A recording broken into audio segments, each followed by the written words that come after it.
سڵاو ڕێزمان هەیە بۆ ئێوە بینەرانی بەڕێزی تەلەڤیزیۆنی کۆمەڵە بەخێر بێن بۆ بەرنامەی ئێمە و بینەران.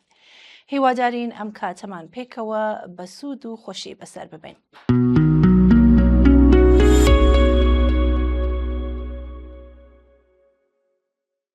ئازیزان بەرنامەکەمان بە نامەی کاک هەڵۆ دەست پێ دەکەین کە نووسیەتی هاوڕە ڕێزان سڵاو ماندوونەبی.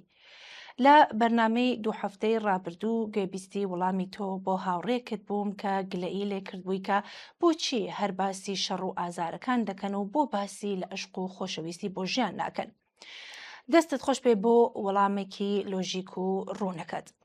هەر ئەم نامەیەی تۆ هانیدام منیش لەلایەن خۆمەوە وەڵامێک بەم گلەیە بدەمەوە. ڕاستی ئەوەیە ئێمە لە وڵاتێکدا دەژین کە بەداخەوە برینمان زۆر بینیوە. دەسەڵاتی سیاسی لەم وڵاتە عشق و خۆشەویستی بە ژیانی خنکاندووە. هەموو ئەو کەسانە و لەوانە ئەو هاوڕێی تۆ کە بە بڕوام هەستێکی جوان و ئینسانی هەیە دەبێ بزانن کە تا ئەم دەسەڵاتە حکوومەت بکات عشق و خۆشەویستی لە یەک کەلامدا ژیانی ئینسانی بۆ زۆربەی خەڵک مەیەسەر نابێ. باسی برینەکانم کرد چاو لێ بکە لەنێو ئەو هەموو ئازارە کەوتینە نێو تەمی شەڕێکە ئێمە و بۆ ئێمە نەبوو. ڕاستە ماوەیەک برینەکانی پەراوێز خست بەڵام ئێستاش دوای ئەم شەڕە دیسانەوە برینەکانمان ئازارمان ئەدات. سەرکوت و بێمافی و بێداهاتی ژیانی لە تاڵ کردوین. هەر ئەم ئازارە هانمان ئەدات بۆ بە دوای ڕێگای چارەی بریندەکانماندا بگەڕین. ئەم گەڕانە بۆ خۆی هیوایە، هیوا بەوەی کە ڕێگایەک هەیە، ڕێگایەک هەرچەند پێمان دەڵێن دوورە نابێ و ناکرێ بەڵام هەمومان دەزانین کە مرۆڤ هەرگیز لە ناو تاریکیدا نامێنێتەوە. ئەوانەی وا بە دوای ڕێگە چارە بۆ برینەکانیان دەکەون بە بڕوام ڕێبوارانی ڕێگای گەیشتن بە عشق و خۆشەویستی لە ژیانن. ئەوان ئازارەکان دەبینن، دەگەڕن بە دوای سەرچاوەی ئازارەکان و ڕێگای بۆ دەبینەوە. با ئێمەش ئەم جارە لێرەوە لە لووتکەی ئەم ئازارانەوە چاوێک بۆ ڕووناکی هەڵبڕین و هیوایەک بۆ داهاتوێک ببینەوە کە ئێمە دەینووسینەوە. هەموو ئەو ئازارانەی کە باسکردنیان لای ئەو هاوڕێتۆ بوونەتە هۆی گلەیی وەک ئەو شەوانەوان هەرچەندە تاریک و بێدەنگ بەڵام هەر ئەو تاریکیە پێشەکیەکی حەتمیە بۆ هەڵاتنی خۆر. ئازارەکانمان ڕاستن دەبێ بیان ناسین تا ڕێگەی چارەیان بۆ ببینەوە. ناسین یان ئاگاداربوون ینی وشیاربوونەوە و ئەمە یەکەم هەنگاوە بۆ چارەسەرکردنی برینەکان. ئەرێ ئەم ئازارانە ڕاستن بەڵام توانای مرۆڤ بۆ بەزاندنی ئەم ئازارانە لە ڕاستیش ڕاستەقینەترە. با بڕوانینە دەوروبەری خۆماندا.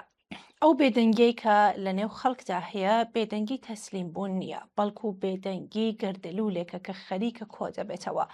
ئەو خەڵکەی کە ئەم جۆرە ئازارەی چێشتووە چیتر ترسی لە مەرگ نەماوە چونکە کاتێک مرۆڤ لە ئازاردا دەژیت فێر دەبێت کە بەهای ئازادی لە هەر شتێکی تر بەرزترە. مەگەر نەمان بیستووە کە چۆن بژی شەرتە نەک چەندە بژی. هەر گیان باخکردنێک هەر فرمێسکێک و هەر ناڵەیەک بۆتە بەردێک بۆ بنیاتنانی هێزێک بۆ وەلانانی دژمنانی ژیان و گەیشتن بە عشق و خۆشەویستی کەوا بوو بە بڕوای من ئێمە تەنها ئازار ناچێژن ئێمە خەریکین تێدەگەین و هەر وەکوتم تێگەیشتن یەکەم هەنگاوی ڕزگاریە. ئێمە چیتر ئەو کۆمەلگایە نین کە چاوەڕوانی فریاد ڕسێک بین لە جەرەوە. ئێمە فێر بووین کە ڕزگاری هاوردە ناکرێت بەڵکو دروست دەکرێت بەدەست ئەوانەی وا تامەزروی ڕزگارین عاشقی ژیانن. ئەم وشیارە لە ئاسمانەوە نەباریوە بە بربەرەکانێ شەو ڕۆژانمان و ناسین و باسکردن لە ئازارەکانمان هاتووەدی. بەم بۆنەوە متمانەی هەستی هاوبەشی لە نێوان زۆربەی خەڵک دروست کردووە. هەمومان لە یەک کەشتیداین. ئەمەش گەورەترین هێزە کە هیچ دیکتاتۆریەک ناتوانێت لە ناوی ببات. کاکەڵۆ لە بەشێکی تری نامەکەدا نووسیەتی هاوڕە ڕێزان منیش وەک تۆ باوەڕم وایە ڕۆژێک دێت ئەو منداڵانەی کە ئەمڕۆ بەناچاری لەگەڵ ئازاردا گەورە دەبن لە جیهانێکدا دەژین کە تێدا هەژاری تەنها وشەیەکە لە پەرتووکە مێژوویەکاندا نەک واقعەیەکی ڕۆژانە. ئەو ڕۆژە نزیکە کە هەموو ئەو بێدەنگیانە دەبنە سرودێکی ئازادی کاتێککە شەقامەکان پڕ دەبن لە پێکەنینی ئەوانەی کە بەڵێنیان بە خۆیان داوە چیتر ملکەجی تاریکی نەبن و ژیان پڕ دەکەن لە عشق و خۆشەویستی. کەوابوو پێویستە بزانین کە ئەم ئازارانە کۆتایی ئێمە نییە، بەڵکو لەدایک بوونەوەی خەڵکێکە کە فێری ئەوە بووە چۆن لە نێو سووتانی ئاگردا وەک پەپولەیەک باڵ بگرن. باوەڕمان بە خۆمان و بەو هێزە بێت کە لە نێو دڵمان وەک پشکوەیەکی سوور دەگەشێتەوە. ئەم تاریکیە دەڕوات، بەڵام ئەو ڕێگایەی کە ئێمە بە خوێن و فرمێسک بۆ ئازادی ڕێگەمان تێدا کردوێتەوە دەبێتە ڕێگای سەربەرزیمان.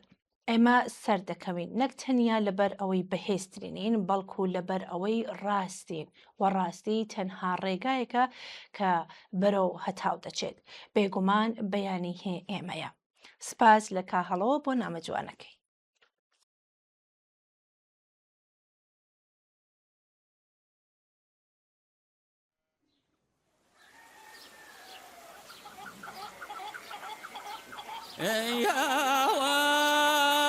مكين سركا ويان وشيوه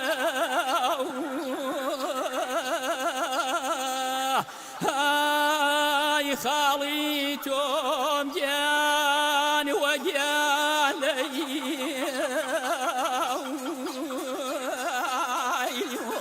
رجال شيرين كم ديوان كيسر مسايا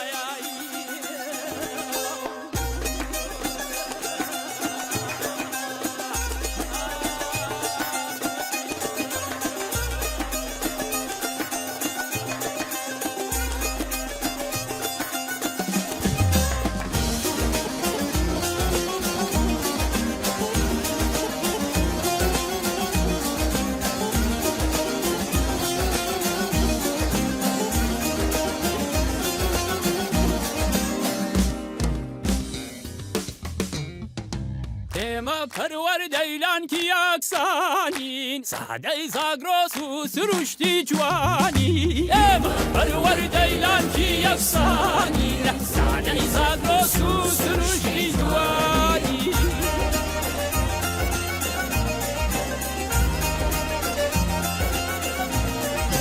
پەروەردەی عەشقی ژنخوای هەتاوی پەروەردەی عەشقی ژنخوای هەتاوی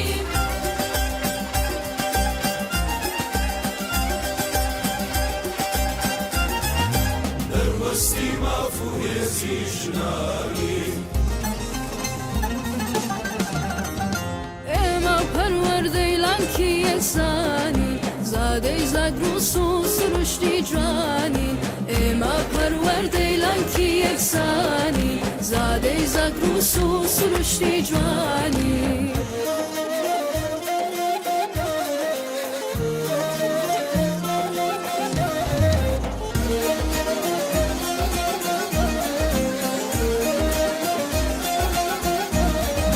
ڕەفتارمان ڕووبەر چیا کردارمان گوڵ و گوڵزارە ڕەنگامەی زارمان ڕەفتارمان ڕووبەر چیا کردارمان گوڵ و گوڵزارە ڕەنگامەی زارمان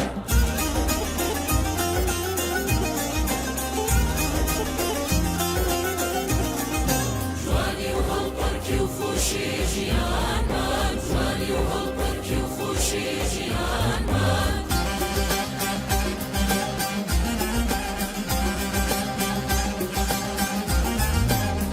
دەبەخشێتە دەشت و کۆسارمان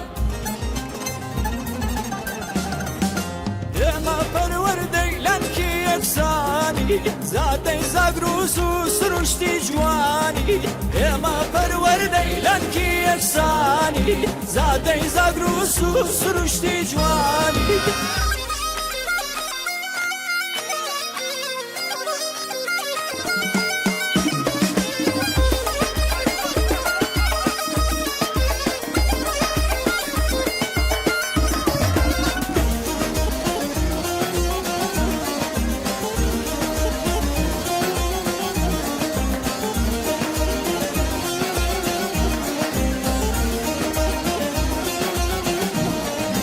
ئاوازی کانی و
خاوەن هەستانە چەموچیایە باخ و بستانە نیشتمان کانگای خاوەن هەستانە چەموچیایە باخ و بستانە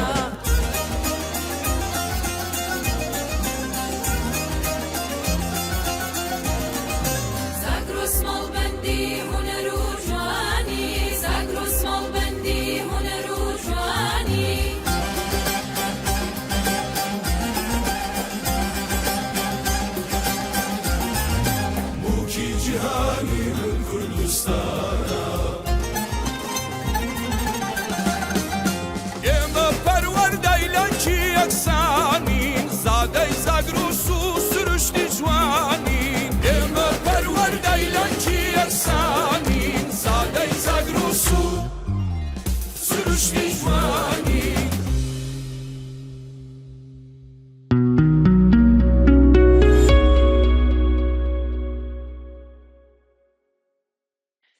بینەرانی ئازیز لەم ماوەی دواییدا دەستگای ئەمنیەتی و قەزایی کۆماری ئیسلامی ناوی 37 کەس لە ڕێبەران و ئەندامانی لایەنە سیاسیەکان هەروەها ژمارێک لە چالاکوانانی سیاسی لە ڕۆژهەڵاتی کوردستانی بڵاو کردوێتەوە کە گۆیە داوایان لە ئینتەرپۆلیانی پۆلیسی نێودەوڵەتی نێونەتەوەیی کردووە ئەم کەسانە دەستگیریان ڕادسی کۆماری ئیسلامی بکەنەوە. لەم بارەوە کاکتەها کوردستانی پرسیاری لێکردوین کە ئەم دەنگۆیە تا چەندە ڕاستە. سپاس بۆ کاکتەها. ڕاستیەکەی ئێمەش هەر ئەوەندە وەک دەنگوێک بیستومانە. ئەڵبەت ئەمە یەک هەمجار نییە کە کۆماری تاوانکاری ئیسلامی شەڕی ڕەوانی لەگەڵ خەڵکی کوردستان دەکات. جیا لەمە چەند تێبینی لەسەر بڵاوکردنەوەی ئەم ناوانە هەیە. یەکەم ئەگەر ئەم هەواڵە ڕاست بێ بە ئەگەری زۆرەوە هیچ دامەزراوێک یان پۆلیسی نێونەتەوەیی بایەخێک بەم داوایە نادات. بۆچی؟ چون کۆماری ئیسلامی لە هەموو دنیا بە حکوومەتی ترۆر و زیندان و ئەشکەنجە و ئەعدام ناسراوە. سوپای پاسداران لە زۆر وڵات وەک هێزێکی ترۆریست ناوی دەرکردووە. بەشێک لە ڕێبەرانی کۆماری ئیسلامی لە دادگاکانی چەند وڵات محکوم بە دەرکردنی فەرمانی ترۆری نەیارانی سیاسی لە دەرەوەی وڵات کراون. دووهەم کۆماری ئیسلامی پاش شەڕ پێویستی بەوە هەیە کە بڵێ هێشتا هەیە. چۆن باش دەزانێت ئەگەر چی شەڕی دەرەکی ئاورەکەی جارێ کوژاوەتەوە بەڵام شەڕی ناخۆئی دەرەنگیاز و بەردەرکی پێدەگرێ و داواکاری نان و کار و ئازادی دێتە ڕوو و ئەم دەسەڵاتەیش توانای وەڵامدانەوەی نییە. ڕێگا لە چڕترکردنی ئامرازی سەرکەوت و پەرەدان بە کەش و هەوای ترس و نیگەرانی دەبینێتەوە. سێم هەوڵ ئەدات بە تێکەڵکردنی ناوەکان بە خەیاڵی خاوی خۆی تەفرەقە لە نێو هێزە سیاسەکان و چالاکوانانی سیاسی ساز بکات و شاید لە هەموو گرنگتر خاڵی چوارمەکە بەم جۆرە کۆماری ئیسلامی بەنیاز بێ زەمینە سازی بۆ دەورەیەکی تر بۆ ترۆری نەیارانی سیاسی لە دەرەوەی وڵات بکات. ئەمە خاڵێکە کە دەبێت بە وشیاری پوچڵ بکرێتەوە. بەگشتی ئەم هەواڵە لەلایەن دەستگایە ئەمنیەتی و قەزایی کۆماری ئیسلامی ناتوانێ و نەیتوانیوە بربەستێک لەسەر ڕێگای خەباتی خەڵکی ئێران و کوردستان بۆ ڕزگاری دروست بکات و بێگومان ئاکامێکی نابێ. جا لەمە ناوەڕۆکبوونی ئەم جۆرە تاکتیکە شکست خواردوانە کە کۆماری ئیسلامی بۆ خۆشی باش دەزانێت ئاکامێکی نابێ باش وایە تۆزێ لە ناوەڕۆکی ئەم پیلانە وردبینەوە. ماوەی 47 ساڵ حکوومەتی کۆماری ئیسلامی نیشانی داوە کە ترۆر زمانێکی سیاسیە بۆ بەرتەزکردنەوەی ژینگەی سیاسی خەڵکی ئێران و بەگشتی و کوردستانیش بە تایبەتی تر. ئەم سیاسەتە ڕیشەیەکی مێژوویی هەیە کە تێدا خواستی مافی ژیانێکی ئازاد و سەربەرزانە وەک تاوان و چالاکوانی سیاسی وەک خائن دەبینرێت. ئەم منتقا لە سەردەمی پاشایەتیەوە گواسرایەوە بۆ کۆماری ئیسلامی و تەنها شێوازەکەی تون بووە. کوشتارەکانی ساڵی 1358 و ڕەشەکوژەکانی دەیەی ساڵی 1360 تەنها وێستگەیەک بوون بۆ سەلماندنی ئەوەی کە حکوومەتی ناوەندگرای ئێران چ پاشایەتی و چ ئیسلامی نەتەنیا خەڵکی کورد بەڵکو بەگشتی خەڵکی ئێران وەک بوونی سیاسی سربەخۆ قبوڵ ناکات. سیاسەتی سەرکوتی دەسەڵات لە کوردستان تەنیا ئاراستەی هەڵسوڕەوانی خەباتی چەکداری نەبووە، بەڵکو پزیشک، پەرستار، مامۆستا و خوێندکارانیشی گرتووەتەوە.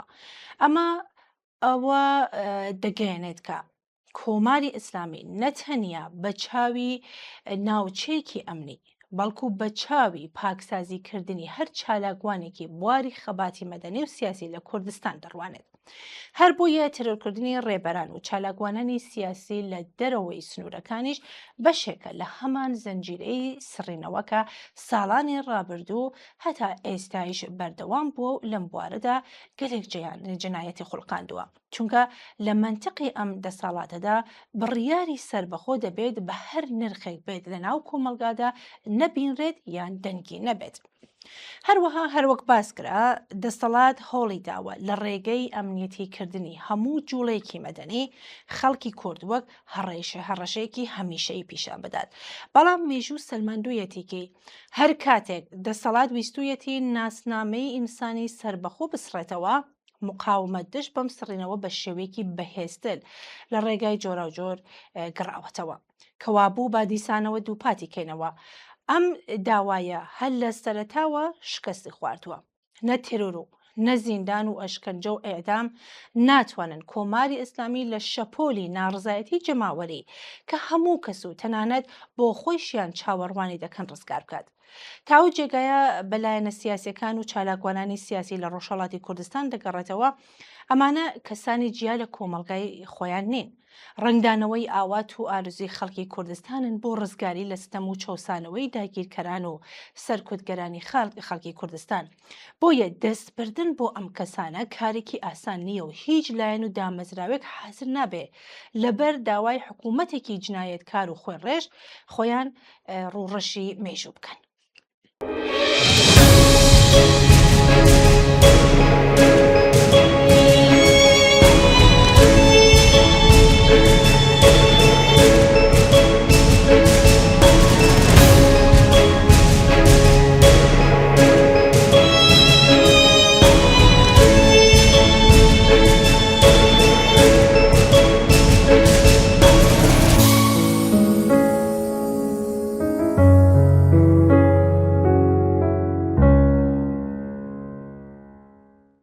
بینەرانی ئازیز، هەروەک ئاگادارن هەفتەی ڕابردوو لە چەند ناوچەی کوردستان شەڕ و پێکدادان نێوان پێشمەرگەکانی حزبی دموکرات و گریلاکانی پژاک لەگەڵ هێزەکانی کۆماری ئیسلامی ڕوویاندا. لەم شەڕ و پێکدادانە نەخوازراوانەدا هەرچەند زەربەی لە هێزەکانی کۆماری ئیسلامیدا، بەڵام زۆر بەداخەوە ژمارێک لە پێشمەرگە و گریلای ئەم دوو ڕێکخراوەیەکیانیان بەخ کردووە. ئێمە لە ڕێگەی ئەم بەرنمەیەوە وێڕای دەربڕینی نیگەرانی خۆمان لە مەرگیان لە دەستانی ئەو پۆلە پێشمەرگە و گریلایە سەرخۆشی قۆڵی خۆمان ئاراستەی بنەماڵە و کەسوکاریان و هەروە هاوڕێیانی حەزبیان دەکەین. هەروەها هەر لە هەفتەی ڕابردوو هاوکات لەگەڵ بڵاوبوونەوەی هەواڵی دڵتەزیینی گیانبەخکردنی ژمارێک لە پێشمەرگەکانی حزبی دموکراتی کوردستانی ئێران و گریلاکانی پژاک لە شاری مەهابادی شەوە هەواڵەکان باسییان لەوە کردکە ڕۆژی چوارشەمە دەی پوشپەڕی 1405 چەند کەس لە لاوانی ئەم شارە تەنیا بە تاوانی لەبەرکردنی جلوبەرگێک کە هاوشێوەی جلوبەرگی پێشمەرگە بووە کەوتونەتە بەر هێرشی بەکرێ گیراوانی سەربەڕژی. لەم هێرشەدا سیاوەژ ئالەگ بە زەبری چەقۆگیانی لەدەستدا و چوارلاوی دیکەش بە سەختی بریندار بوون. ئەم تاوانە بۆ خەڵکی مەهاباد و بیرهێنەرەوەی کوشتنی بێبەزەیانەی شوانە سەید قادریە لە ساڵی 1384دا، تاوانێکە لەو سەردەمەدا ڕاپەڕینێکی یەک مانگە و مانگردنێکی گشتی و سەرتاسەری لێکەوتەوە. دوای ئەم ڕووداوە لاوانی مەهاباد لە ناڕزایەتی بەرامبەر بەم تاوانە نوێیە ڕژانە سەر شەقامەکان و دواتر تەرمی سیاوەژ ئاڵەک لە نێو خەم و پەژاری هەزاران کەس لە خەڵکی ئەم شارە بە خاک سپێردرا. ئێمە هەروەها کوشتنی سیاوەژ ئاڵەک ئەو لاوە بێت دیفاعی کە لە شاری مەهاباد بۆ ئامانجی قین لە دڵی بەکرێگیراوانی حکوومەت بەتوندی مەحکوم دەکەین و هاوخەمی قوڵی خۆمان لەگەڵ بنەماڵی ئەم ئازیزە گیان بە کردووە و خەڵکی مەهاباد ڕادەگەێنین. زریکەی شەقام ڕاوپەڕە جەنگی ژیاونە ئاوخێزگەی ئەوین لە خیابانە. من ئەو شەقامەم پڕم لە ئاوگر تژین لە تۆڵە وەک کێو خۆڕاوگر. ڕۆژهەڵاوتێکم پڕم لە ژیان بانگی ئازادیم گەیوەتە جیهان. من شەقامێکی تووڕە و لاساورم دوژمن دەردەکەم لە لاو دێو شارم خوێنم جماوە و پاک خڕۆشاوم ئاگرێکی بەتین وا لە هەناوم ڕۆژهەڵاتێکم پڕم لە ژیان بانگی ئازادیم گەیوەتە جیهان گڕم بورکاونم پشتم چیاوەیە دژمنی بەزی و پوشی دەمباوەیە شاورم حەماسەم شەقامی ڕاسا و دژمن زەلیلە و کەوتووە داماوە ڕۆژهەڵاتێکم پڕم لە ژیان بانگی ئازادیم گەیوەتە جیهان شاری ڕاپەڕی و کچ پێشەنگەتی دەچڕێ سرودێک دژی کۆیلەتی شار و ژیان و ژینا و ئازادی دەچڕن گۆرانی دژ بە بێدادی ڕۆژهەڵاتێکم پڕم لە ژیان بانگی ئازادیم گەیوەتە جیهان شار و شەقام و ڕۆژهەڵاتی گڕ خوێنی جماوە و دژمن دەکا قڕ من ڕۆژهەڵاتم زێدی زاراکان بە خوێن دەینووسم ڕێگای ژینە و ژیان ڕۆژهەڵاتێکم پڕم لە ژیان بانگی ئازادیم گەیوەتە جیهان ئیتر ناوەستم هەتا سەربەستی شایانم نییە ژینی ژێردەستی شەقام ڕاپەڕە جەنگی ژیانە ئاخێزگەی ئەوین لە خیابانە ڕۆژهەڵاتێکم پڕم لە ژیان بانگی ئازادیم گەیوەتە جیهان جینۆ شەهیدی ئەم جارە لە غوربەتی بێوارە بە پرچی ڕوود هاواری کرد نایەمە ژێر داری سێدارە جینۆ شەهیدی ئەم جارە جینۆ شەهیدی ئەم جارە جینۆ شەهیدی ئەم جارە جینۆ شەهیدی ئەم جارە شار و شەقام هاوارەکەن قژی خاوی ترور مەکەن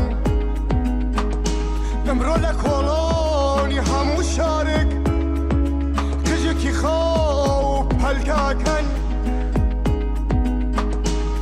جینۆ شەهیدی ئەم جارە جینۆ شەهیدی ئەم جارە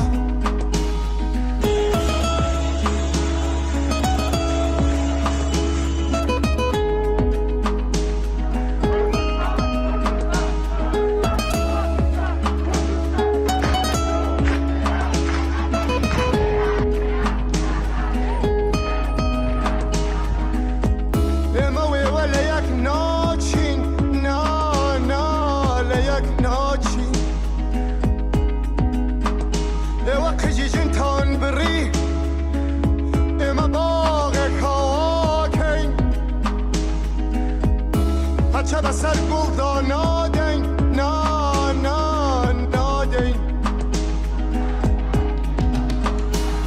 جینۆ شەهیدی ئەم جارە جینۆ شەهیدی ئەم جارە جینۆ شەهیدی ئەم جارە جینۆ شەهیدی ئەم جارە ژین و ژیان و ئازادی خیابانی هەژاندووە دەنگی بەرزی ڕاوپەڕین هیوای شۆڕشی یەکسانیە جینۆ شەهیدی ئەم جارە جینۆ شەهیدی ئەم جارە جینۆ شەهیدی ئەم جارە جینۆ شەهیدی ئەم جارە جینۆ شەهیدی ئەم جارە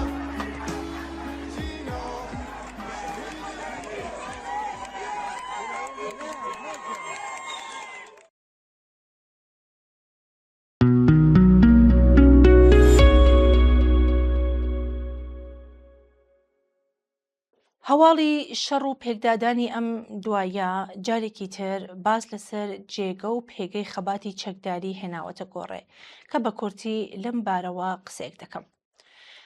بەڵام بە پێشتر بابەتێکی گرنگ ڕووکەینەوە. بەرپرسیارەتی گیان لە دەستانی هەر کەسێک بەدەستی ڕژیمی ئیسلامی ڕاستە و خۆت دەکەوێتە ئەستۆی ئەم ڕژیمە دەڕەندەیە.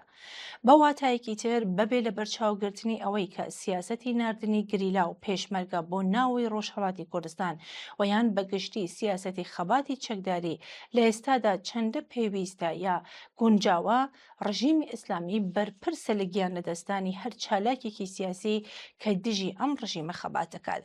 هەروەک چۆن بەرپرسیارەتی لە سێدارەدانی زیندانیانی سیاسی، کوشتنی خۆپیشاندەران، مانگرتوان، ژنان و ژینگە پارێزان لە ئەستۆی ڕژیمی ئیسلامیە، بەرپرسیارەتی گیان لە دەستانی چالاکانی سیاسی کە بۆ پاراستنی خۆیان و هەموارکردنی خەباتی سیاسیان چەکیان هەڵگرتووە دەکەوێتە ئەستۆی ئەم ڕژیمە.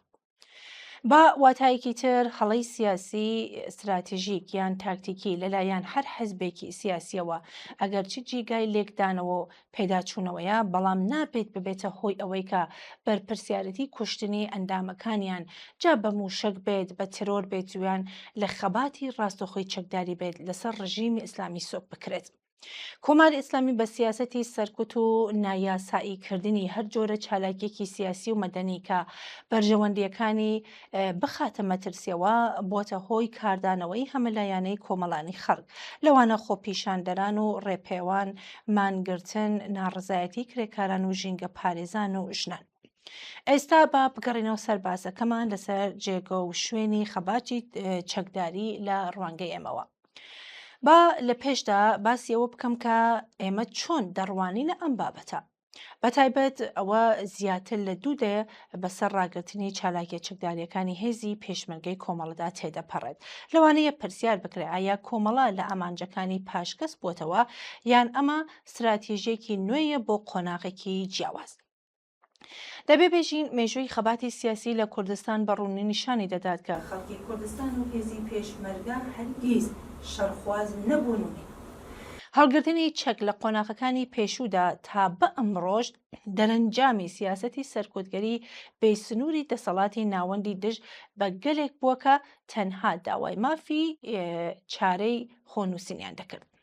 لەو قۆناغەدا چەک بەکارهێنانی مافی بەرگری ڕەوا بوو بۆ پاراستنی کەرامەتی مرۆئی و دەستکەوتە دیموکراتیەکان. بە واتایەکی دیکە توندوتیژی لەلایەن دەسەڵاتەوە سپێنرا و خەڵکی کوردستان ناچار بوو بچێتە سەنگەری بەرگری چەکدارانە و پێشمەرگە تەنیا وەک دوائین پەناگا بۆ پاراستنی داوای ڕەوای خەڵک بەرامبەر بەم هێرشە ناچار بە ڕووبوونەوە بوو. بەڵام ئەمڕۆ کۆمەڵگای کوردستان بە دۆخێکی نوێدا تێدەپەڕێت. ئەزمموی دوودەیەی خەباتی دوو لە شاخ دەرخەری ئەوەیە کە دۆخەکە گۆڕاوە و کۆمەڵە توانوویەتی لەگەڵ گۆڕانکارە کۆمەڵایەتەکان هەنگاو بنێت. خەباتی مەدەنی بە تایبەت مانگرتنە گشتیەکان بۆتە ئامرازێکی کاریگەر کە دەسەڵاتی سیاسی تووشی ئەفلیجی کردووە. ئەم شێوازە لە خەبات نەک تەنها تێچووی مرۆئی کەمتری هەیە، بەڵکو توانوویەتی سەرجەمچین و توێژەکانی کۆمەلگا لە زانکۆکانەوە تا کارگاکان لە دەوری یەک ئامانج کۆ بکاتەوە. بزوتنەوەی شۆڕشگێڕانەی ژن ژیان ئازادی نیشاندەری ئەوەیە کە فەلسەفەی خەباتی کۆمەڵە لە ناو دڵ و مێشکی تاکەکانی کۆمەلگادا چەکەرەی کردووە. ئەو دروشمەی کە ئەمڕۆ بۆتە سمبولی ئازادی خوازی لە ئێران و ڕۆژهەڵاتی کوردستان ڕیشەیەکی مێژوویی لە هەرزی پێشکەوتن خوازانەی کۆمەڵەدا هەیە. بە بڕوای چاودێران ئەمە گەورەترین سەرکەوتنی استراتێژی هێزێکی سیاسیە کاتێک بیر و باوڕەکەی لە پانتاییەکی گەورەی کۆمەڵایەتی تا ڕەنگ دەداتەوە. ڕاگررتنی چالاکی چەکداری لەلایەن کۆمەڵەوە واتای دەستبەرداربوون لە بناماکانی خەبات ناگەێنێت، بەڵکو بەمانای تەکامڵ و پێگەیشتن دێت. کۆمەڵە ئەمڕۆ وەک ڕابەرێکی سیاسی دەبینێت کە پێشانگایەتی گۆڕانکاریە مەدەنیەکان دەکات. ئەگەر خەباتی چەکداری پارێزەری کەرامەتی مرۆئی بووبێت لە قۆناغێکی مێژووییدا، ئەوە ئەمڕۆ خەباتی مەدەنی و ڕێخستنی جەماوەری کلیلی یەکلاکەرەوەی کۆتایی هێنان بە دیکتاتۆریە.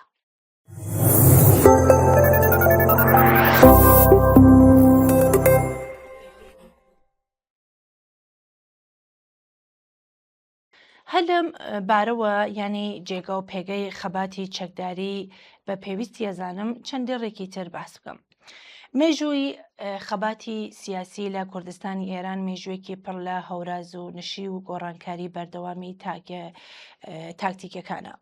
بۆ تێگەیشتن لە دۆخی ئێستا و هەڵسانگاندنی شێوازەکانی خەبات پێویستە بە دیدێکی ڕخنەئی و لۆژیکیەوە لە ڕابردوو بڕوارین. وتمان دەستبردن بۆ چەک لە کوردستان نەک وەک بژاردەی یەکەم بەڵکو وەک کاردانەوەیەکی سروشتی بەرامبەر بە هەلومەرجە سیاسیەکان سەری هەڵدا.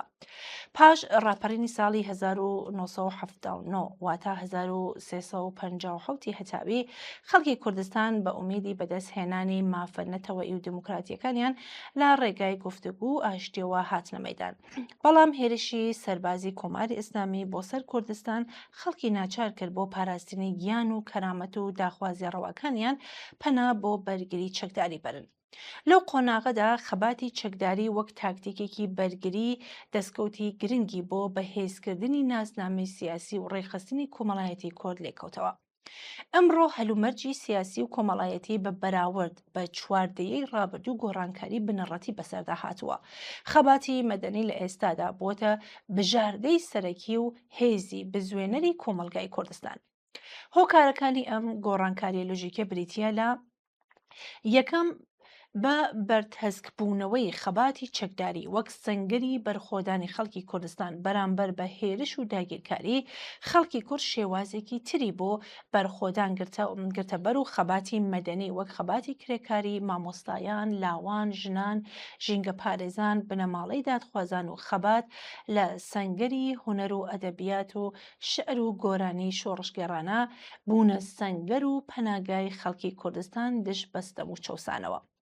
دووهەم ئێستا شەڕی چەکداری لەم قۆناغەدا نەک هەر ڕێگری لە سەرکۆتناکات بەڵکو دەبێتە بیانوێک بۆ کۆماری ئیسلامی تا بە پاساوی ئاسایشی نەتەوەیی مەکینەی سەرکوتی سەربازی و ئەمنی لە کوردستان بەهێزتر بکات. سێهم یەکێک لە خاڵە هەرە گرنگەکان دروستکردنی هاوپەیمانی لەگەڵ بزوتنەوە دیموکراتیەکانی دیکەی ئێرانە. هەبوونی چالاکی چەکداری دەتوانێت بۆشایی و دڵەڕاوکێ لە نێوان خەباتی کوردستان و خەباتی سەراسەریدا دروست بکات کە ئەماش ڕێگر دەبێت لە پێکەوە گرێدانی داخوازیەکان دژی ناوەندی دەسەڵات.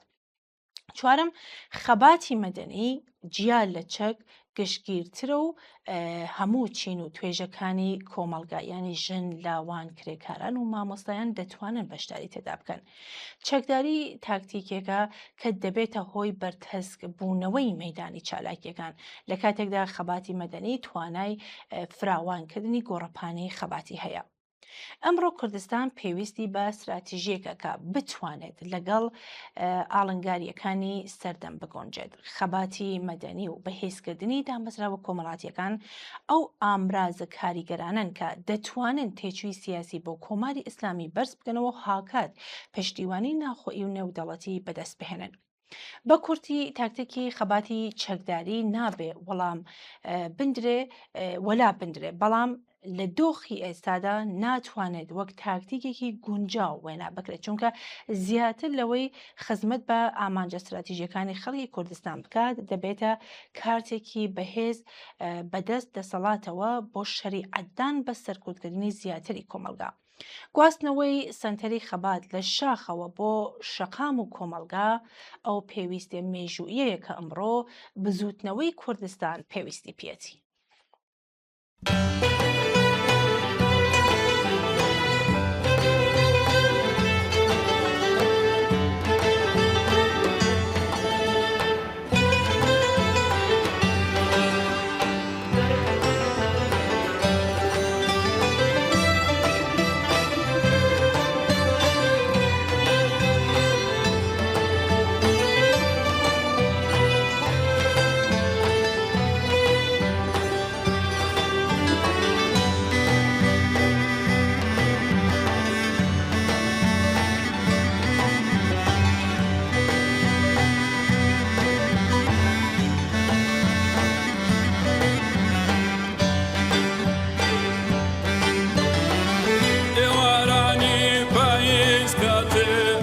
تێکەڵی زەردا پاڕا خەیاڵی من بە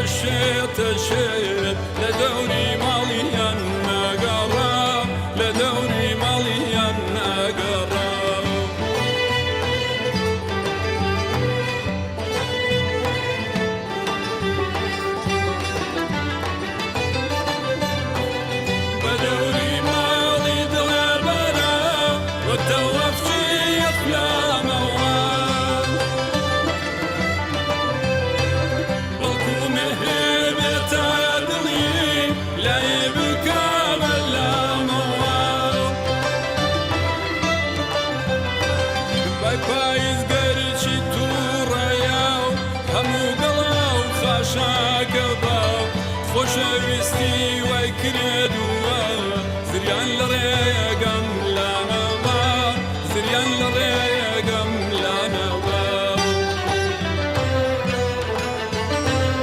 هەرکە دڵی پاییزیە ئەسیری پێچی پەرێچەمە هەرکە دڵی پاییزیە ئەسیری خاڵی لای دەمە ئەسیری خاڵی لای دەمە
لەشکری زۆڵف دڵی من و خەڵی لێوی یەکن ئەسیر خەڵی لێوی یەکن ئەسیر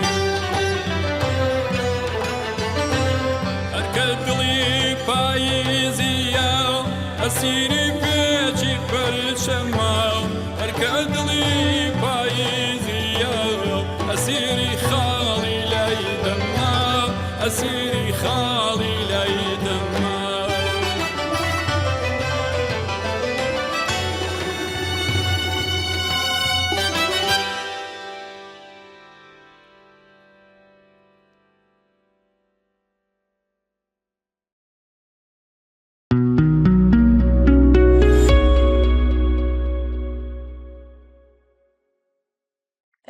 کۆماری ئیسلامی ئێران لە ماوەی دەسەڵاتیدا هەمیشە هەوڵی داوە پرسەکان و مەراسمە گشتیەکان بۆ نمایشکردنی هێزی جەماوەری و بەدەستهێنانی شەریعەتی جەماوەری بەکاربهێنێت.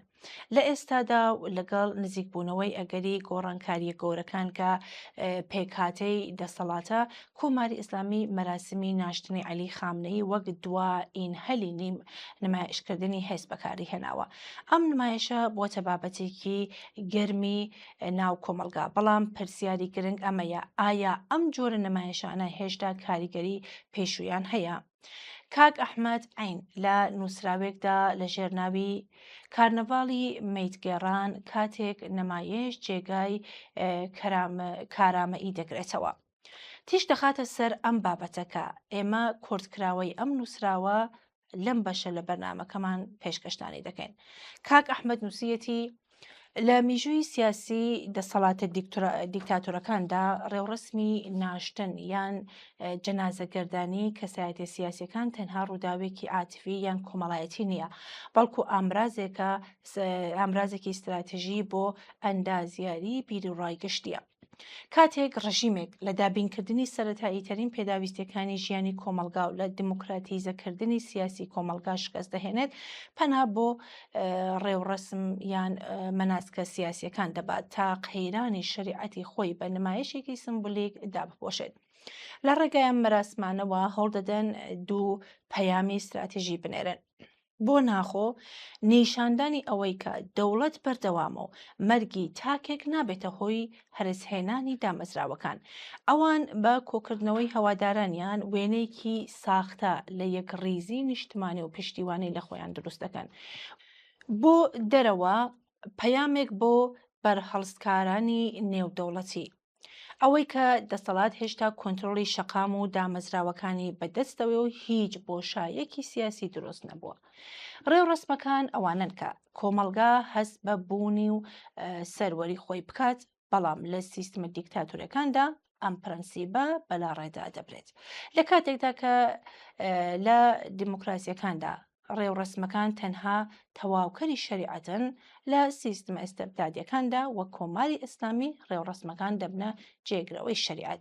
کاتێک حکوومەت نەتوانێت لە ڕێگای دابینکردنی نان و کار و ئازادی و متمانە بەدەست بهێنێت، ناچارە لە ڕێگەی دروستکردنی هەیەجان و پیرۆزکردنی مەرگی سەرکردەکان بۆشایی کارامەئی خۆی پڕ بکاتەوە. کێشەی سەرەکی ئەم ڕژیمانە لەوەدایەکە شەریعەتیان گرێدراوی کاریزمای تاکە کەسە، مەرگی ڕێبەر ڕژیم دەخاتە بەردەم قەیرانیمانەوە. ئەوان هەوڵ دەدەن لە ڕێگەی ناشتن و یادکردنەوەی گەورە ئەم کاریزمایە لە کەسەوە بگوازنەوە بۆ دامەزراوە، بەڵام ئایا ئەمە سەرکەوتنە؟ لە ڕەوانگەی ئابووری سیاسی و کۆمەڵناسیەوە وەڵامەکە ڕوونە. جەنازەگەردانی حکومی ناتوانێت جێگای حکمڕانی کارا بگرێتەوە. ئەم جۆرە نمایشکردانە تەنها دەتوانن بۆ ماوەیەکی کرد و بە شێوەیەکی سنووردار بنکەی کۆمەڵایەتی خۆیان بجوڵێنن. ئەمە ناتوانێت گەندەڵیە ساختاریەکان جیاوازی چینایەتی و شکستە ئابوووریەکان بشارێتەوە. متمانەی کۆمەڵایەتی و ڕزامەندی گشتی لە کردەوەی ئابووری و دادپەروەری سیاسیەوە دروست دەبێت، نەک لە سناریۆی ناشتنی سمبولێک. لە کۆتاییدا کاتێک حکوومەتێک ناچار دەبێت بۆ مانەوە پەنا بۆ جەنازەگەردانی ببات، ئەوە نیشانەی ئەوەیە کە چیتر لە ڕێگەی دابینکردنی ژیان و گەشە پێدانی وڵات نەماوەتەوە. نمایشەکان هەر چەندە گەورە بن ناتوانن بێ متمانەی سیستمێکی شکست خوارد و ڕاست بکەنەوە. سیاسەتی سمبولیک و جەنازەگەردانیەکان وەک مۆمێکی کاتیوان دەتوانن بەشێک لە تاریکی ناکارامەدیەکان بە کاتی بڕوێننەوە، بەڵام قەت ناتوانن جێگای کردەی سیاسی ڕاستەقینە بگرنەوە. شەریعەتی پایدار لە کۆشک و مەراسمەکاندا دروست نابێت. هەرچەند نمایشە سیاسیەکان گەورە و پرشکۆ بن، ناتوانن جیاوازی نێوان دەوڵەت و کۆمەلگا پڕ بکەنەوە، چونکە متمانەی گشتی تەنها لە ڕێگەی دەستەبەرکردنی مافی ژیان و حکومڕانی شەفافەوە بەدەستێت، نەک لە ڕێگەی بەرهەمهێنانی یادەوەری کۆن و دەستکرد.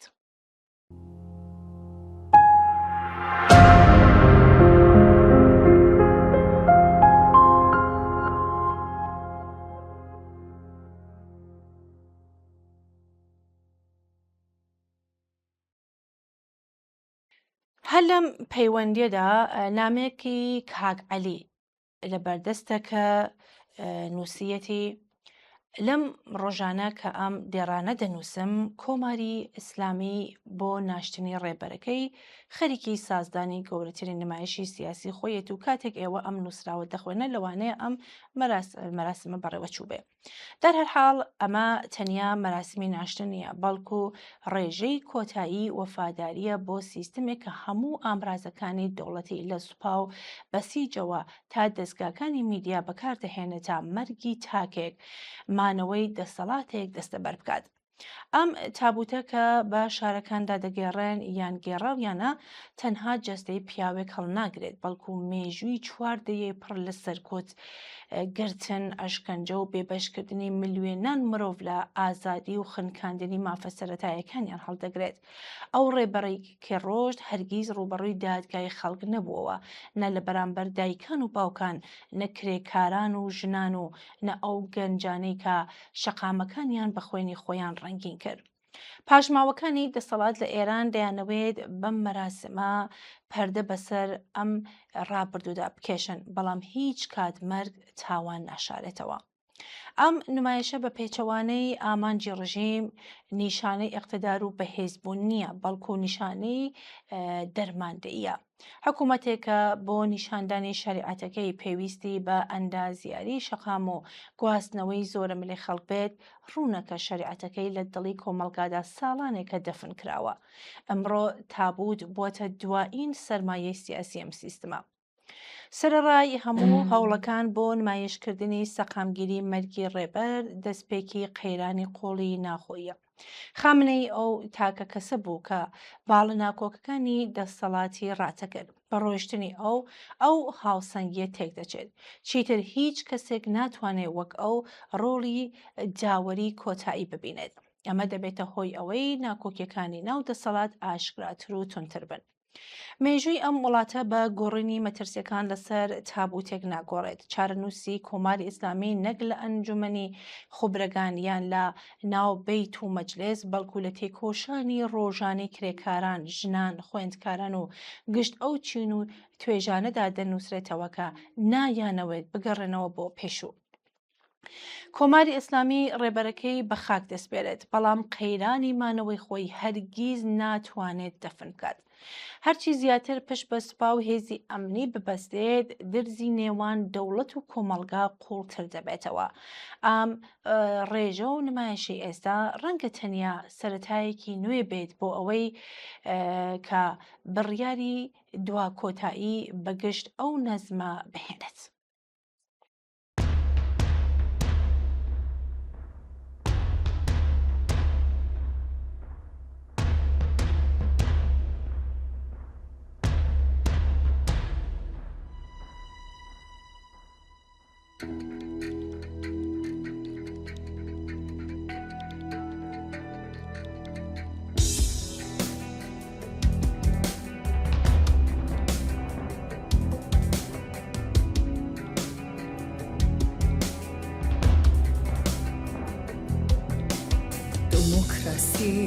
تۆ دەنگ مەکە دنیات بەدەنگ ڕەنگ کردووە لە ژێر کارخانەی چەکسازی لەوێ منداڵ خەوتووە.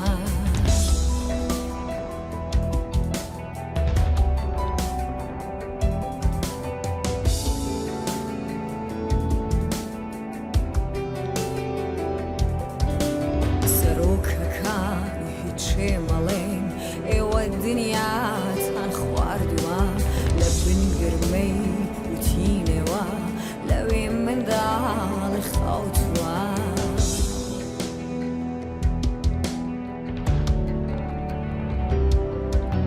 دیندارەکان دەنگی مەکان دینی باشتان فرۆشتووە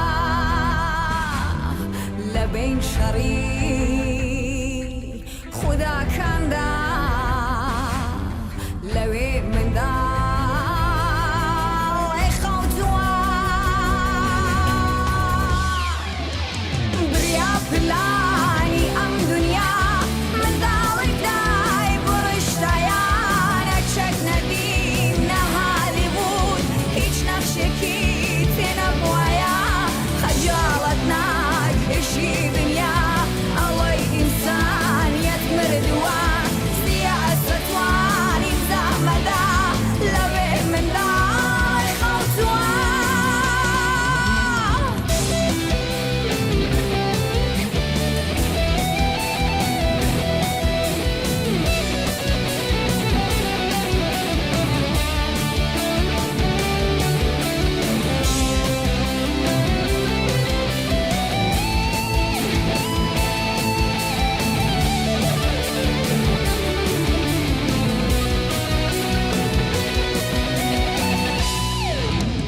بێتامترین قسەی دنیا باستی دمۆکراسیەکان جەنگی هێز و دەنگی بووم بێ خەونی منداڵی کوشتووە. بێتامترین قسەی دنیا باستی دمۆکراسیەکان جەنگی هێز و دەنگی بووم بێ خەونی منداڵی کوشتووە. دیندارەکان دەنگی مەکان دینی باشتان فرۆشتووە لە بین شەڕی خوداکاندا لەوێ منداڵی خەوتووە. بریا پلانی ئەم دنیا من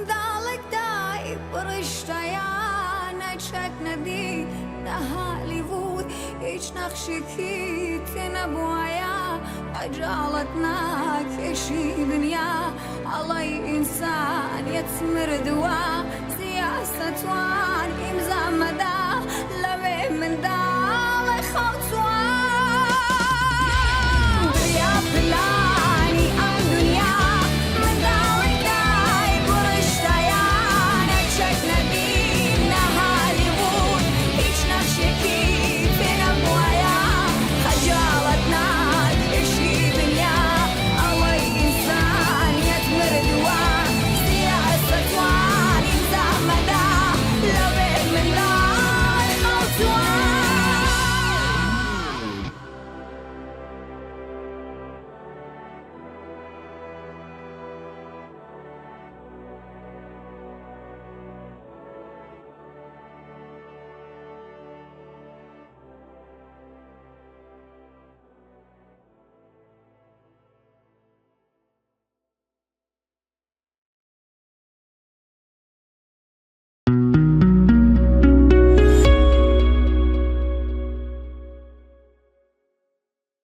هاوڕێ نەرمینیش کە لە نامێکدا تیش دەخاتە سەر هاندانی منداڵان بۆ بەشداریکردنیان لە مەراسم و بۆنە ئاینەکان.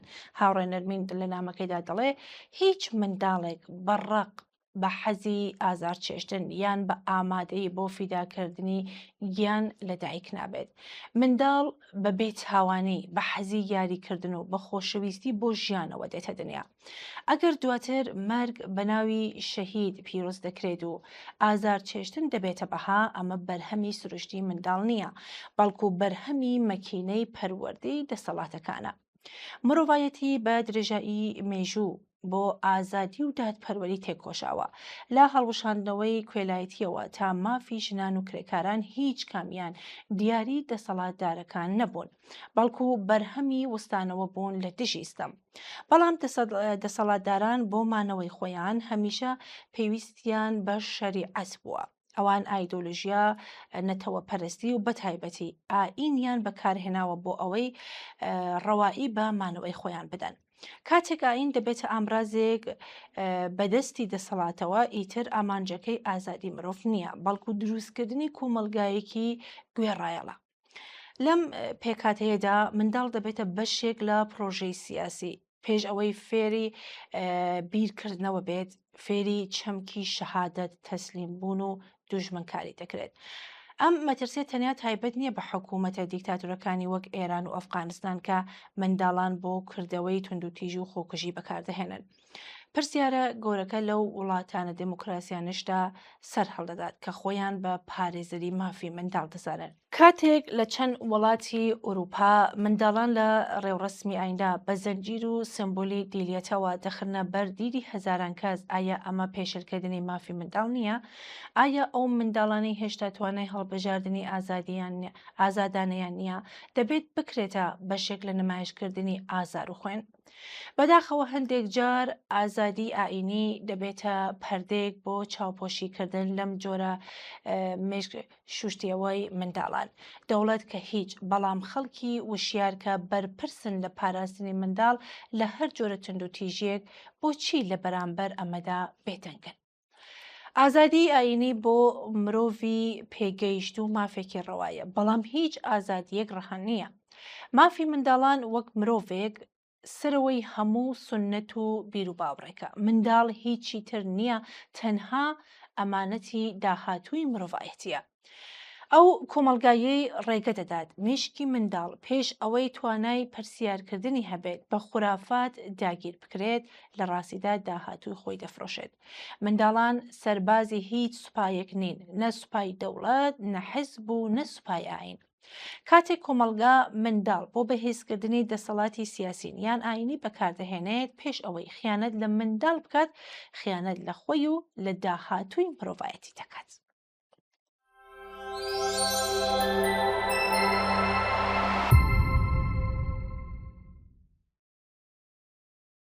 کاک بەهمان لە نووسراوێکدا دەڵێ جەنگ وەک دیاردەیەکی تێکدەرانە تەنها ڕووداوێکی سیاسی دابڕاو لە دەرەنجامی سیاسەتە جیهانی و ناوچەیەکان نیە. لەم نێوانەدا هەڵویستی سیاسی کەسایەتیەکان لە کاتی قەیران و ئاڵۆزیەکان ڕووی ڕاستەقینەی ئەوان بە کۆمەلگا ئاشرا دەکات. لێدوانەکانی ڕەزا پەهلەوی لەبارەی ڕۆڵگێرانی لە هاندان و پێشقەستنی سیاسەتەکانی دەرەکی دژ بە خەڵک و ژێرخانەکانی ئێران نمونەیەکی بەرچاوە لەم جۆرە هەڵوێستانەیە.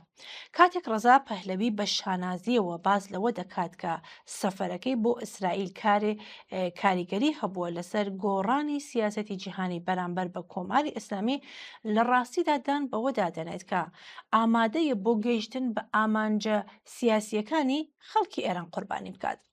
ئەم جۆرە لێدوانانە بەڕوونی نیشانی دەدەن کە ئەو نەک تەنها دژی جەنگ نیە، بەڵکو خۆی بە بەشێک لەو پرۆسەیە دەزانێت کە ئامانج لێ وێرانکاری و فشاری زیاترە بۆ سەر هەر تاکی دانیشتووی ئێران. ئەو کەسانەی بانگەشە بۆ دەستێوەردانی دەرەکی دەکەن زۆر جار پشتگوێی دەخەن کە خەسارەکان ڕاستەخۆ بەروکی کرێکاران، زەحمەتکێشان و چینە هەژارەکانی کۆمەلگا دەگرێت.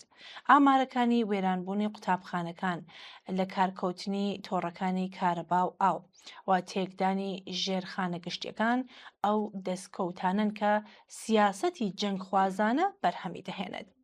پرسیارەکە لێرەدایە: ئایا ئەوەی دەبێتە هۆی وێرانبوونی ماڵ و حاڵی خەڵک دەتوانێت بانگەشەی ڕزگاری و ئازادی بکات؟ بنەماڵەی پەهلەوی خاوەنی مێژوویەکی دیارن لە سەرکوتی بزوتنەوە کرێکاریەکان و ئازادی خوازان. لێکدوانەکانی ئێستای ڕەزا پەهلەوی تەنیا درێژکراوەی ئەو بیرکردنەوەیە کە تێدا بەرژەوەندی تاقمێک و دەسەڵاتێک لە سرویشیانی خەڵکەوە دادەنێت. پەیوەندیەکانی ئەو لەگەڵ ئەو دەوڵەتانەی کە بە دۆسیەکانی وەک غەزە و لوبناندا تۆمەتبارن بە ئەنجامدانی تاوانی مرۆیی نیشاندەری ئەوەیەکە لایەنگەرانی ئەو بۆ دیموکراسی تەنها دروشمێکی بێناوەڕۆکە بۆ پاساوهێنانەوەی دەستێوەردانی سەربازی. ئەوەی ئەمڕۆ پێویستە هوشیاریە بەرامبەر بەو جۆرە شارلەتانریزمەی سیاسیی کە جەنگ و وێرانکاری لەژێر پەردەی دڵسۆزی بۆ میلەت دەخەلمێنێت. دەبێت ئەوە ڕوون بێتەوە کە هیچ ئازادیەک لە ڕێگەی وێرانکردن و کوشتنی خەڵکەوە بەدەست نایێت. مێژوو سەلماندوویەتی کە خەڵکی ئێران قوربانی سەرەکی ئەم یاریە سیاسیانن، بۆیە ئەوانەی بانگەشە بۆ ئەم جۆرە سیاسەتە دەکەن لە ڕاستیدا لە ڕیزی بەرامبەری خواست و داواکاری ڕەواکانی خەڵکدا ڕاوستاون.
رهستي بابكم رقمي من عليم هيكش بيا بيربو هي باب بريح عالم او لا بودكم هستي وردي دكم ببودركي هم شيكم تبسي خرشت بودكم سمسي بلا درسكم او لا بودكم هستي وردي دكم ببودركي هم شيكم تبسي خرشت بودكم سمسي بلا درسكم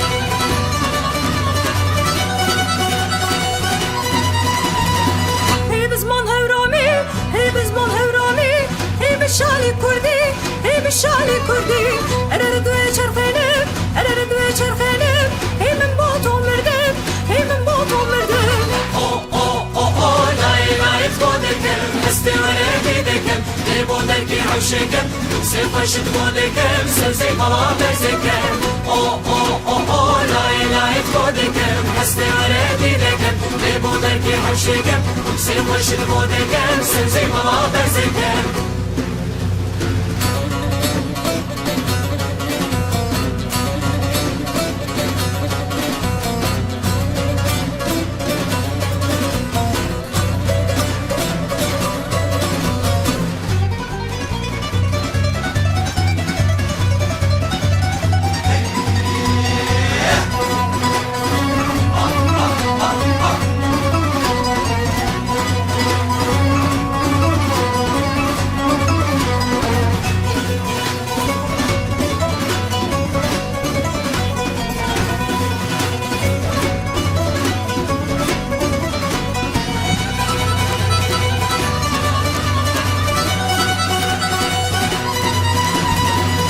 أردش بسليماني أردش بسليماني أرجوجم لديارة أرجوجم لديارة هج ببرزك كوجة هج ببرزك كوجة أرخمنا من بارة أرخمنا من بارة ئۆ ئۆ ئۆ ئۆ لایە لایەت بۆ دەکەم هەستێ وەرەتی دەکەم لێ بۆ دەرکی هەمشێکەم دووسێ خۆشت بۆ دەکەم سەوزەی بەڵا بەرزەکەم ئۆ ئۆ ئۆ ئۆ لایە لایەت بۆ دەکەم هەستێ وەرەتی دەکەم لێ بۆ دەرکی هەمشێکەم دووسێ خۆشت بۆ دەکەم سەوزەی بەڵا بەرزەکەم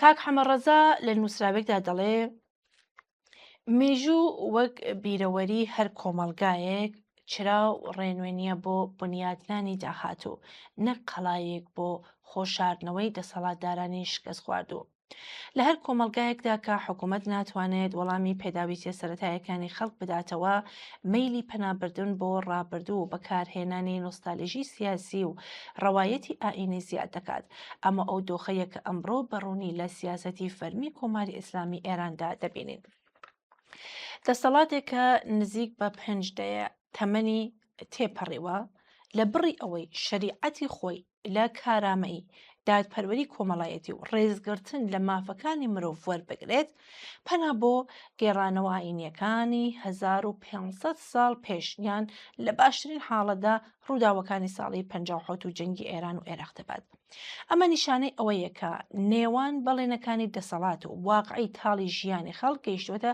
ئاستێکی پڕمەترسی کاتێک ئابووری دەڕوخێت گەندەڵی پەرەدەستێنێ و ئازادیەکان سەرکۆت دەکرێت ئەم جارە هەمان مێژوو دەبێتە ئامرازێک بۆ سڕینەوەی ڕاستیەکان ئەوەی نەوەی نوێ ئێران نەوەیەکە دەرگیرە بە قەیرانی بێکاری لێڵبوونی داهاتوو کێشەی قوڵی ئابووری و سانسوری ڕۆح و بیرکردنەوەیە چیتر بە سمبولە ئاینیەکان و چیرۆکی شەهید و ئەفسانە ئیمامەکان تێر نابێت ئەم نەوەیە پرسیاری ئازادی دەکات بیر لە ژیانێکی شیاوی ئینسانی سەردەم و پەیوەندی دروست لەگەڵ جیهاندا دەکات کاتێک دەسەڵات دەبڕی وەڵامدانەوەی ئەم پرسیارانە وەڵامەکە لە ئاشورا و ڕەوزەخوێنی و مقاومەت دەدۆزێتەوە لە ڕاستیدا دان بەوە دەنێت کە هیچ بەرنامێکی زانستی و بەڕێوەبەری بۆ بەڕێوەبردننی وڵات لە ئارادانیە حکوومەتێک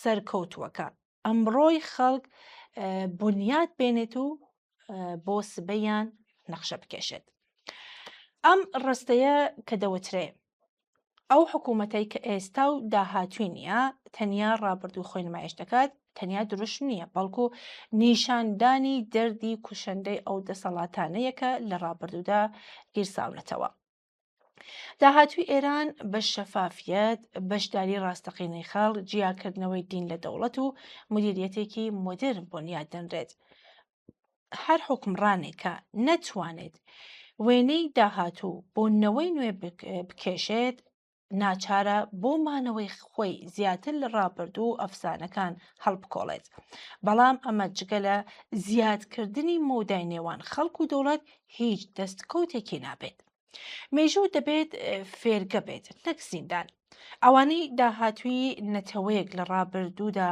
زیندانی دەکەن هەرگیز نابنە پارێزەری ناسنامەی نیشتمانی چونکە نیشتمانێکە داهاتووی نەبێت لە ڕاستیدا لە ڕابردووی خۆیشدا دەمرێت.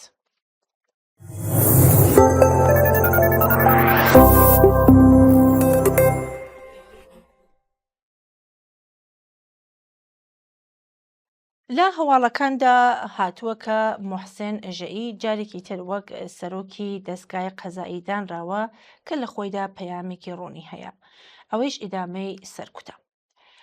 لەم بارەوە هاوڕێ کاروان بابەتێکی بە شێوەی دیالۆگ نێوان خۆی و هاوڕێکی تری بە ناوی سۆران بۆ ئامادەکردوین کە پێشکەشتانی دەکەم. سۆران پرسیاری کرد کاروان هەواڵی ئەمەم بیستووە کە موحسینی ئەژەئی جارێکی تر بوو سەرۆکایەتی دەستگای قەزایی ئێران دانراوەتەوە. ئەمە شتێکی ئاسایی نییە، بەگشتی هەموو ساڵێک گۆڕانکاری لە پۆستەکاندا دەکرێت. کاروانیش دەڵێت سۆرانگیان ئەمە تەنها گۆڕانکاری ئیداری سادە نییە، ئەمە پەیامێکی سیاسی زۆر ڕوونی هەیە. کاتێک لەم دۆخە هەستیارانەدا کە ئێران تێدایە کەسێک وەک ئەژەئی دەهێڵڕێتەوە واتە دەسەڵات دەیەوێت بە هەمان شێوازی ئەمری و سەرکوتکەرانە بەردەوام بێت. سۆران دەپرسێ بەڵام بۆچی ئەوەندە بە گرنگ دەزانرێت؟ هەر سەرۆکێک بێت دەبێت یاسا جێبەجێ بکات. جیاوازیەکەی لە چیدایە؟ کاروانش لە جوابدا دەڵێ کێشەکە لێرەدایە کە دەستگای قەزا لە ئێراندا لە بڕی ئەوەی ببێتە لانەی دادپەروەری و سربەخۆیی بۆتە ئامرازێک بۆ کۆنتڕۆڵکردنی ناڕزایەتیەکان. لە ماوەی 4 ساڵی ڕابردوودا کارنامەی ئەژەئی پڕە لە سزای لە سێدارەدان، بێبەشکردنی تۆمەتباران لە پارێزەر و بەکارهێنانی دانپێدانانی زۆرە ملێ. ئەمە پێچەوانەی دادگای دادپەروەرانەیە. سۆران دووبارە دەپرسێت کەواتە ئەی چی لەو بەڵێنانەی حکوومەتی نوێ دەبێت؟ مەگەر پێیان نەدەوتین کە دەیانەوێت دۆخەکە باشتر بکەن؟ کاروان لە جوابیدا دەڵێت ئەوە ڕێ دووڕیانەکەیە. حکوومەتی نوێ وەک کابینە پزیشکیان لە ڕاستیدا دەسەڵاتی زۆر کەمە. دەستگا سەرەکیەکانی وەک دەستگای قەزا و ناوەندە ئەمنیەکان ڕاستەوخۆ لەلایەن ڕێبەرەوە کۆنتڕۆڵ دەکرێن. ئەمە دەستنیشانکردنەوەیە، نیشان دەدات کە ئەولەویەتی ڕێبەر پاراستنی دیسیپلینی ئەمنیە، نەک گۆڕانکاری کۆمەڵایەتی. سۆران دەڵێ شتێکی تریش کە سەرنجم دەدات ئەو جیاوازیە لە مامەڵەکردندا. بۆچی کاتێک کەسێک ڕخنەیەکی سیاسی دەگرێت زۆر زوو دەستگیر دەکرێت، بەڵام گەندەڵیە گەورە ئابوووریەکان بە هەڵبسێردراوی دەمێنەوە؟ کاروان دەڵێ ئەوەش بەشێکە لە هەمان پلان. یاسا لەو سیستمەدا یەکسان نییە. کاتێک دادگا دەبێتە ئامرازێکی ئەمنی، ئاوا دۆسیەی سیاسیەکان خێرا یەکلایی دەکرێتەوە بۆ چاوترساندن، بەڵام دۆسیە گەندەڵیەکان لە ڕێگەی پەیوەندیان بە توێژە باڵەکانی دەسەڵاتەوە هەبێت پشتگوێ دەخرێن. سۆران دەڵێ کەواتە بە کورتی ئومیدێک بەم دەستگا دادە نییە بۆ باشتربوونی دۆخی مافی مرۆ. کاروان دەڵێ بەداخەوە تا ئەو کاتەی دەستگای قەزا ئەبێتە دەستگایەکی سربەخۆ کە بتوانێت چاودێری ناوەندە ئەمنیەکان بکات و دادی ڕاستەقینە بەدی بهێنێت، ئەم شێوازە حکمڕانیە تەنیا قوڵتر دەبێتەوە. ئەم دەستنیشانکردنەوەیە پەیامێکە بۆ ئەوەی کە سیستمەکە پێداگرێت لەسەر هەمان ڕێچکەی پێشوو. سۆران دەڵێ سپاس کاروانگیان، ئێستا وێنەکە بۆ من ڕوونتر بووەوە.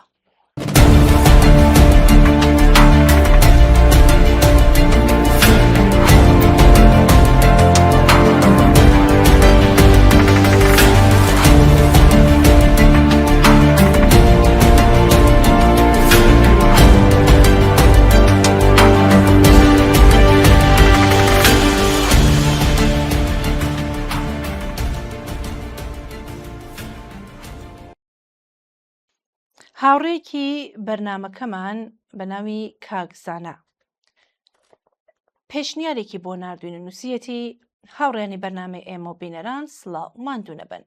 من بەرنامەی ئێمە بینەران دەبینم و بە بڕوان بەرنامێکی موفیدە و دەستخۆشیتان لێ دەکەم. بۆ دەوڵەمەندکردنی بەرنامەکە پێشنیارەکەم هەر هەفتە یەکێک لە فیلسوفەکان و زانایانی مێژووی مرۆڤایەتی بە کورتی بناسێنن.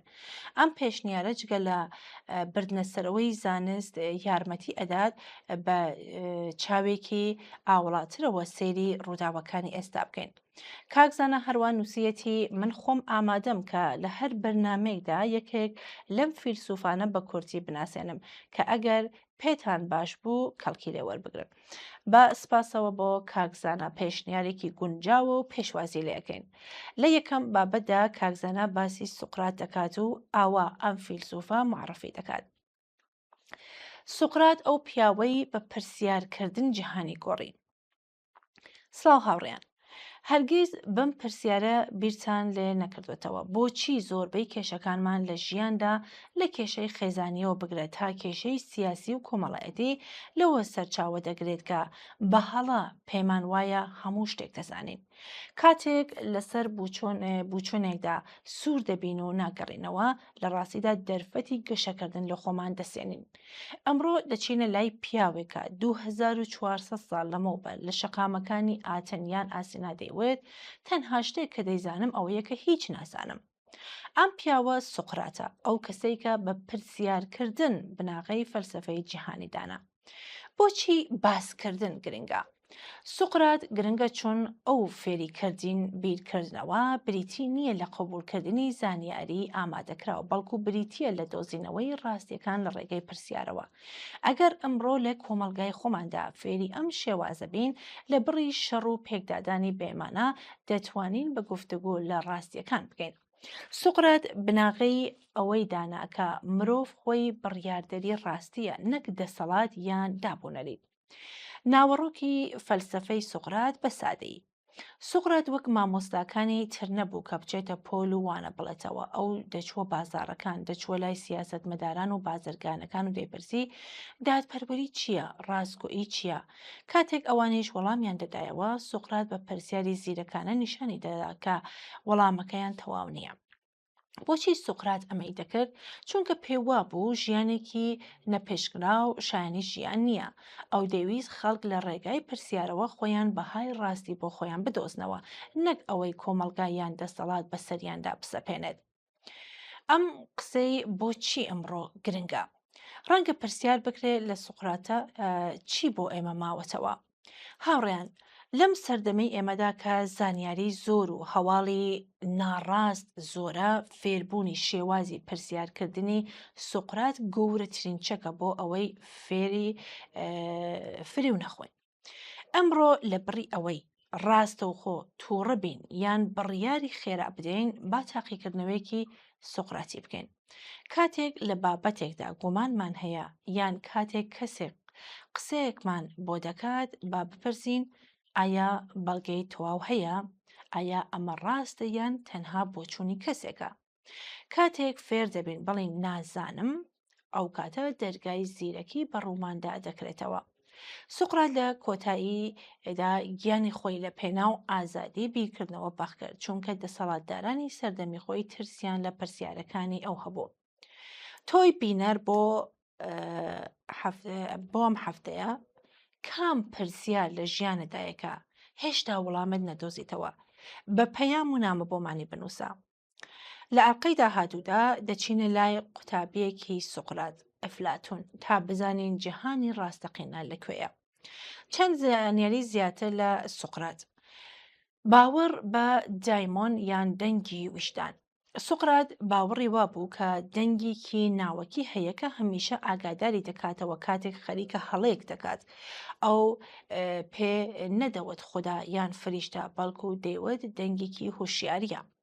ئەمە فێرمان دەکات کە مرۆڤ پێش هەر یاسا و دەسەڵاتەیەک دەبێت گوێ لە ویژدانی خۆی بگرێت. سوقرات بەهۆی ئەم دەنگەوە هەرگیز نەچوو بۆ ئەوەی کاری نادات پەروەرانە بکات، تەنانەت کاتێک ژیانی لە مەترسیدا بوو.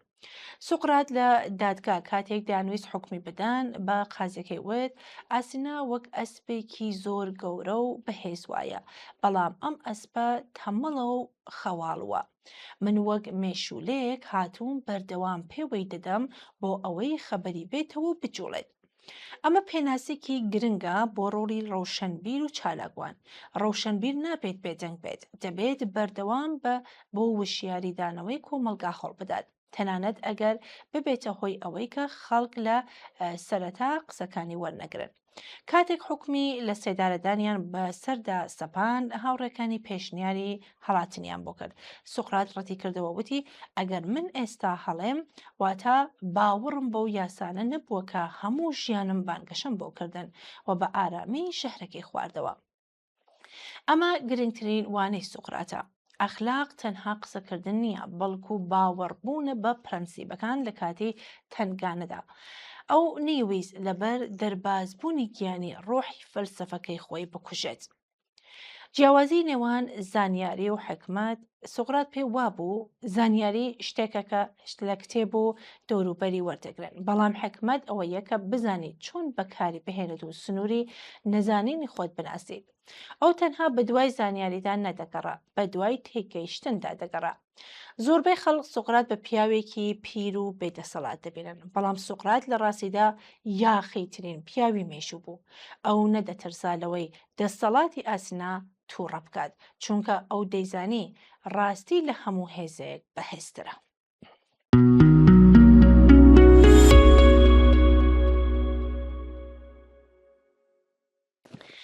بەڵێ ئازیزان، سپاس بۆ هاوڕێتیتان و بینینتان. تا دیداری داهاتوو هەر سەربەرز و تەندروست بن. ماڵەوە.